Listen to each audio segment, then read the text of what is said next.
ସେରେ ଅନୁରୋଧ କରିବି ଆମେ ଆଉ କଙ୍କଡ଼ା ହବାନି, କଙ୍କଡ଼ାଙ୍କୁ ଖାଇଦବା।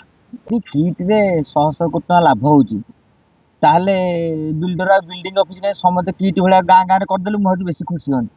ପ୍ରଭୁ କରନ୍ତୁ ଯଦି କିଟ୍ରେ ହଜାର ହଜାର କୋଟି ଟଙ୍କା ଲାଭ ମିଳୁଛି, ଓଡ଼ିଶାରେ ବି ବହୁତ ପଇସା ବାଲା ଲୋକ ଅଛନ୍ତି, ତାରାପଟନା ଭଳିଆ ମାଛ ବେପାର ନ କରିକି ଏଇ ବେପାର ଟିକେ କରନ୍ତୁ।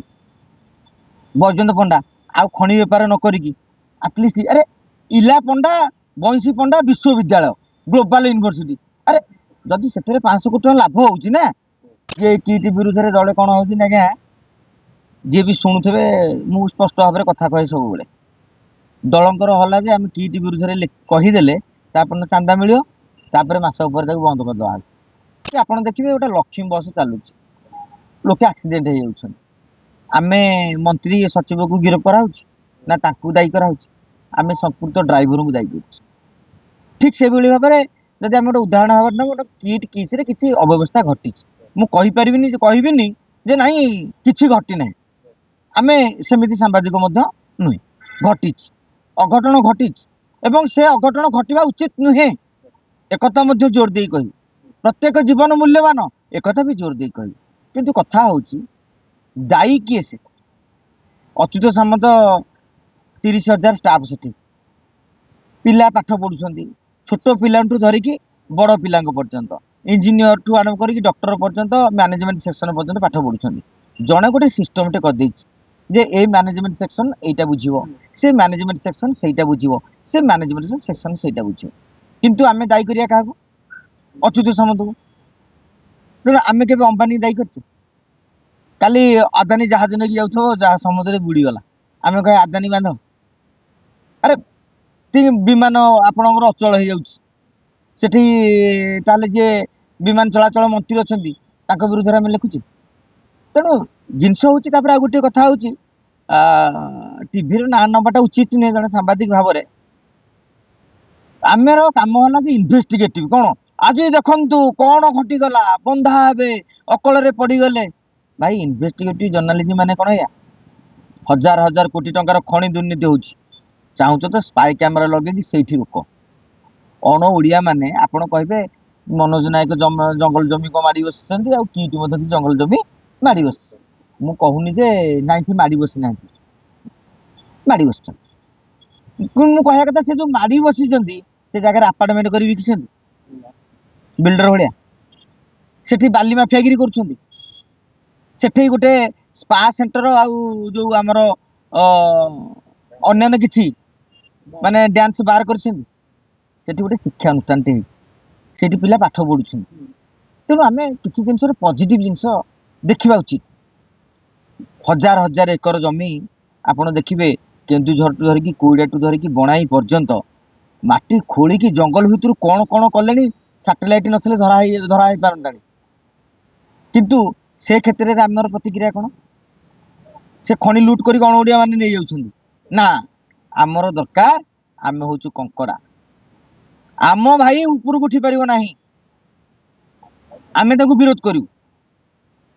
ଯଦି ବଡ଼ ହବାର ଇଚ୍ଛା ଅଛି ଆପଣ ତାଙ୍କଠୁ ଆହୁରି ବଡ଼ ହେଇଯାଆନ୍ତୁ, ଅଟୋମେଟିକାଲି ଅଚ୍ୟୁତ ସାମନ୍ତ ଛୋଟ ହେଇଯିବ।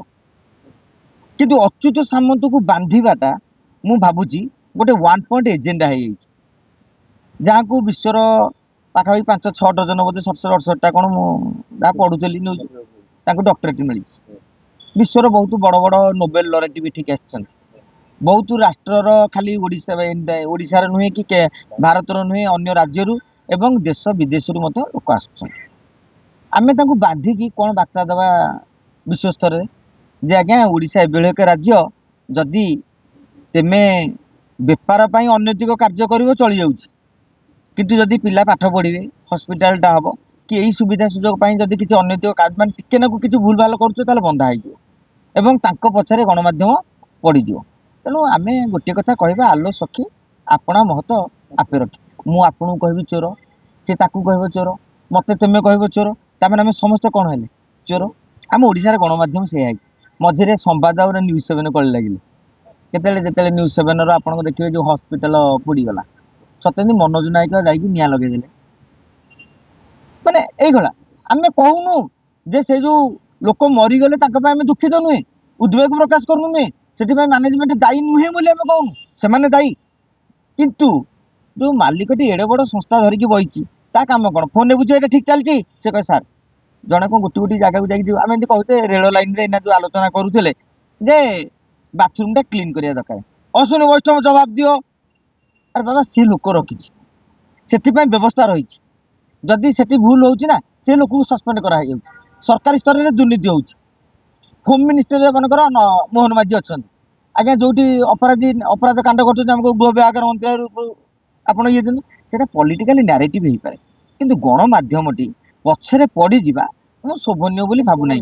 ଏହା ଦ୍ୱାରା ଆମର କଣ ହଉଛି, ଆମ ନିଜର ଓଜନ, ଆମର ସମ୍ମାନ ଏଗୁରା ସବୁ କମି ଯାଉଛି। ଏବଂ ଦେଖନ୍ତୁ ଆଉ ଗୋଟିଏ କଥା, ଯେତେବେଳେ ଘଟଣା ବି ଘଟି ଚାଲିଛି, ଅଘଟଣ ଘଟି ଚାଲିଛି, ଆମେ ବି ଆଶା ରଖିବା ଅଚ୍ୟୁତ ସାମନ୍ତ ତାଙ୍କ ମ୍ୟାନେଜମେଣ୍ଟକୁ ଡାକିକି ଷ୍ଟ୍ରିକ୍ଟ କରନ୍ତୁ, ଷ୍ଟ୍ରିକ୍ଟ ଆକ୍ସନ ନିଅନ୍ତୁ ଏବଂ କିଭଳି ଭାବରେ ଆଉ ଭବିଷ୍ୟତରେ ଏହାର ପୁନରାବୃତ୍ତି ନ ଘଟିବ ସେ ଦିଗରେ ମଧ୍ୟ ପ୍ରୟାସ କରିବା ଦରକାର। ଆମେ କହିବାନି ଯେ ଇଏ ଧୁଆ ତୋଳିଛି ତାଙ୍କର କିଛି ଭୁଲ ନାହିଁ, କିନ୍ତୁ ଯେମିତି କାକୁଡି ଚୋରକୁ ମୁଣ୍ଡ କାଟ, ମାନେ ଭୁଲ କରିଛି ତାଙ୍କର ଗୋଟେ ଛୋଟ କର୍ମଚାରୀଟିଏ କି ଗୋଟେ ସ୍କୁଲକୁ ଆପଣ ଯାଉଛନ୍ତି, ଏ ନବମ ଦଶମ ପିଲା ଗର୍ଭବତୀ ହେଇଯାଉଛନ୍ତି, ଆପଣ ସମ୍ପୂର୍ଣ୍ଣ ସ୍କୁଲର ସୁପରିଟେଣ୍ଡେଣ୍ଟକୁ ଆରେଷ୍ଟ କରୁଛନ୍ତି କିମ୍ବା ହେଡମାଷ୍ଟରକୁ ପଦକ୍ଷେପ ନେଉଛନ୍ତି। ମନ୍ତ୍ରୀ ଆଉ ସଚିବକୁ ଗିରଫ କରିବାଟା ଯଥାର୍ଥ କି? ତାଙ୍କ କାମ ସେ ବୁଝୁଛନ୍ତି ଦାୟିତ୍ୱ ବୋଲି, ତାମାନେ କଣ ପ୍ରତି ସ୍କୁଲରେ କଣ ଘଟଣା ଘଟୁଛି ଯୋଉଟା ମନ୍ତ୍ରୀ ଜାଣିବ? ଠିକ ସେଭଳି ଅଚ୍ୟୁତ ସାମନ୍ତ କଣ ସବୁ କଥା ଜାଣିବେ? ତେଣୁ ଏ ବିଷୟରେ ମଧ୍ୟ ଆମେ ଇଏ କରିବା। ଖବର ମୁଁ କହୁନି ଚାପି ଦେବା ବୋଲି, ଯଦି କିଟରେ କିଛି ଅଘଟଣ ଘଟିଲା ଆମେ ବି ଦାୟିତ୍ୱ ସମ୍ପନ୍ନ ଗଣମାଧ୍ୟମ ଭାବରେ ଏଭଳି ଏକ ହତ୍ୟାକାଣ୍ଡ ହେଇଛି କି ଏଭଳି ଏକ ଆତ୍ମହତ୍ୟା ଘଟିଛି କି ଏଭଳି ଏକ ମାନେ ଅନୈତିକ କାର୍ଯ୍ୟ ଘଟିଛି ଆମେ ନ୍ୟୁଜ କରିବା। କିନ୍ତୁ ତା ମାନେ ନୁହେଁ କାହିଁକି ବନ୍ଧା ହେବେନି ଅଚ୍ୟୁତ, କାହିଁକି ସରକାର ତାଙ୍କ ପଟରେ ମାନେ ବର୍ତ୍ତମାନ ଚୁପ୍ ହେଇକି ବସିଛନ୍ତି। ଯେ କିଟ୍ ବିରୁଦ୍ଧରେ ଦଳେ କଣ ହଉଛି ନା ଆଜ୍ଞା, ଯିଏ ବି ଶୁଣୁଥିବେ ମୁଁ ସ୍ପଷ୍ଟ ଭାବରେ କଥା କହେ ସବୁବେଳେ, ଦଳଙ୍କର ହଲା ଯେ ଆମେ କିଟ୍ ବିରୁଦ୍ଧରେ କହିଦେଲେ ତାପରେ ଚାନ୍ଦା ମିଳିବ, ତାପରେ ମାସ ଉପରେ ତାକୁ ବନ୍ଦ କରିଦେବା। ସିଏ ଗୋଟେ ଭଲ ଟେକ୍ନିକ। କିଟ୍ର ଭୁଲ କଣ? ଭାଇ ତେମେ ପଇସା ଦେଇକି ପାଳୁଛ କାହିଁକି? ଡରାଇବାର ସୁଯୋଗ କାହିଁ ରଖୁଛ? ଇଏ ଗୋଟେ ଓଲଟା ଆନ୍ଦୋଳନ ଜୀବୀ ଅଛନ୍ତି, ମୁଁ ତାକୁ ଯେମିତି ଆନ୍ଦୋଳନ ଜୀବୀ ମାନେ ଆନ୍ଦୋଳନ କରିକି ନିଜର ଜୀବିକା ଯିଏ ନିର୍ବାହ କରନ୍ତି ସେମାନଙ୍କୁ ଆମେ ଆନ୍ଦୋଳନ ଜୀବୀ ବୋଲି କହିପାରିବା। ଆଉ ଯୋଉଟା କାଗଜଟା ଦେଇଦେଲେ ତାପରେ ଆଉ ଜଣେ ନେଇକି ପରେ ଆଉ ବହୁତ ତଥ୍ୟ ରଖି ଯୋଉଟା ଲେଖା ହେଇନି ନ୍ୟୁଜରେ, ଆଗାମୀ ଦିନରେ ଆହୁରି ଭୟଙ୍କର ତଥ୍ୟ ଖୋଲିବୁ। ଆରେ ଭାଇ ତମ ପାଖରେ ତଥ୍ୟ ଅଛି ଖୋଲି ଦଉନ, ଭୟଙ୍କର ତଥ୍ୟ ଖୋଲିବୁ ବୋଲି କାମ ଡରଉଛୁ, ତେଣୁ ମାଲଟା ପାଇଗଲେ ଆଉ ସେ ତଥ୍ୟ ଖୋଲିବନି। ଏଇଟା ମୁଁ ବହୁ ଗଣମାଧ୍ୟମରେ ମୁଁ 17 ବର୍ଷର ସାମ୍ବାଦିକତା କ୍ୟାରିୟର ଭିତରେ ମୁଁ ଅନେକ ଜିନିଷ ଲେଖାଏ, ତଳକୁ ଲେଖାଯିବ କାଲିକି ଆହୁରି ଖୋଲିବ, କିନ୍ତୁ କିଛି ଖୋଲାଖୋଲି ନାହିଁ। ପକେଟ ଗରମ ହେଇଗଲା ପରେ ସବୁ ବୁଝି ହେଇଯିବ। ତେଣୁ ଇଏ କିଛି ବ୍ଲାକମେଲ ବି ରହିବ। ସମାଜ ଚାହୁଁଛନ୍ତି କଣ? ଆରେ ଏଗୁରା ଇତିହାସ ସାକ୍ଷୀ ଅଛି। ମୁଁ ଆପଣଙ୍କୁ କହିଲି 17 ବର୍ଷ ଭିତରେ ଏମିତି ଅନେକ ଗଣମାଧ୍ୟମ ଆରେ ଦଳେ ସାପ୍ତାହିକ ବାହାର କରିଛନ୍ତି କେବଳ ଅଚ୍ୟୁତ ସାମନ୍ତକୁ ଲକ୍ଷ୍ୟ କରିକି, ଯେ ଗୋଟିଏ ଦିନ ଆପଣ ଦେଖିବେ ଗୋଟିଏ ଦିନରେ ସେମାନେ ମାନେ ମୁଁ ଦେଖିଛି ଏମିତି କି ସାପ୍ତାହିକ ଅଛି ସେ ଲଗାତାର 5-7 ଖଣ୍ଡେ ବାଡେଇ ଦେବେ। ନ୍ୟୁଜ ବାହାରିଲା ତାପରେ ଅଚ୍ୟୁତ ସାମନ୍ତଠୁ କିଛି ପଇସା ପକେଇଦେଲେ, ମାନେ ଧମକା ଧମକି କଲେ, ସିଏ ବି ଦେଖିଲେ ମାନେ କାହାକୁ କଣ ଦେଇକି ମନ ବୁଝେଇଲେ, ତାପରେ ଆଙ୍କ ସାପ୍ତାହିକ ବନ୍ଦ। ସିଏ ଗୋଟେ ବେପାରର ଭଲ ଭଲ ସିଷ୍ଟମ କରିଛି, କିଏ ଗୋଟେ ଚାକିରି କରିଯାଇଛନ୍ତି ଧମକେଇକି, ତାଙ୍କ ଘର ଲୋକ ଚାକିରି କରି ଯାଇଛନ୍ତି। ଆପଣ ଏଇ ଆନ୍ଦୋଳନ ଜୀବୀକୁ ଓଡିଶାରେ ଭାରତ ଭୁବନେଶ୍ୱରରେ ଚିହ୍ନି ନାହାନ୍ତି। ସେ ଆପଣଙ୍କ ପାଖରେ ଯୋଉ ବାଇଟ ଦେବାକୁ କୁଲୁକୁଲୁ ହେଇକି ଆସୁନାହାନ୍ତି କି, ତା ପଛରେ ଗୋଟେ ଉଦ୍ଦେଶ୍ୟ ରହିଛି। ଜଣେ ସପୋର୍ଟର କହିକି ପଇସା ଆଣିବ ସେଠୁ, ଆଉ ଜଣେ ବିପକ୍ଷରେ କହିକି ପଇସା ଆଣିବ। କଣ କହିବା କଥା ହଉଛ, କିନ୍ତୁ କାହାକୁ ବଦନାମ କରନି। ଗୋଟେ ଲୋକ ତ ପରିଶ୍ରମ କରିକି ଉଠିଛି, ଏଡି ବଡ ଅନୁଷ୍ଠାନଟେ, ଯଦି କିଟରେ 100 କୋଟି ଟଙ୍କା ଲାଭ ହଉଛି ତାହେଲେ ବିଲ୍ଡର ଆଉ ବିଲ୍ଡିଂ ଅଫିସ ନାହିଁ, ସମସ୍ତେ କିଟ୍ ଭଳିଆ ଗାଁ ଗାଁରେ କରିଦେଲେ ମୁଁ ହଉଛି ବେଶୀ ଖୁସି ହୁଅନ୍ତି।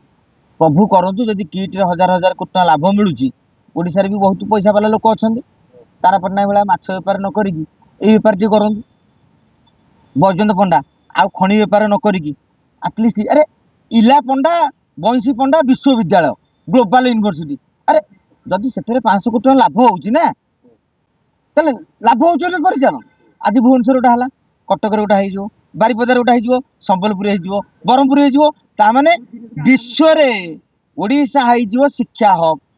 ଓଡିଶାର କୌଣସି ଅଚ୍ୟୁତ ସାମନ୍ତ ଯଦି କେତେ 30,000 ନା କେତେ ପିଲାଙ୍କୁ ନା 50,000 ଯାହା ତ ମୁଁ ଗଣିନି କି ଯିଏ ଯାହା କହୁଛନ୍ତି, ସେତିକି ପିଲାଙ୍କୁ ଯଦି ଆଦିବାସୀ ପିଲାଙ୍କୁ ପାଠ ପଢେଇଲା ଫଳରେ पूरा इंटरनेशनल कौन डॉलर रे पूरा बिलियनर मिलियनर सब पैसा पड़े जाऊँ मो कह कथा हूँ जो मैंने कथा कहते भगवान करूँ सी आउ चारिटा खंडे कर दिखाँ कले कौन हम एटी 40,000 पिला पढ़े सेठी आउ 30,000 तार 1.5 लाख रू 2 लाख आदिवासी पिला मनुष्य तो हो भाई मो कहा किए खाऊ खाई जाओ राज्य किसी कर दियो साधारण लोक किसी कर दियो किट किस तो 50टा पिला मनुष्य कर बेसी करनी मनुष्य तैयारी कारखाना तो कर देछि मनुष्य गछ तो किसी सृष्टि करछि किसी लोक तो दरमा दउछि से लोक तो दादन जाउनी से तो सुरट जाउनी से तो सेठी चाकरी करी चली पारुछि तेणु ए भलिया सब शिल्पपति माने जो माने आंदोलन करछन्ति तेमे मिली मिसिकी गोटा लेखा अनुष्ठान कर आमे देखिबा प्रकृति तुम कथाटा ठीक ना जे ए करिया पछरे तार केते परिश्रम करिछि सेटा ठीक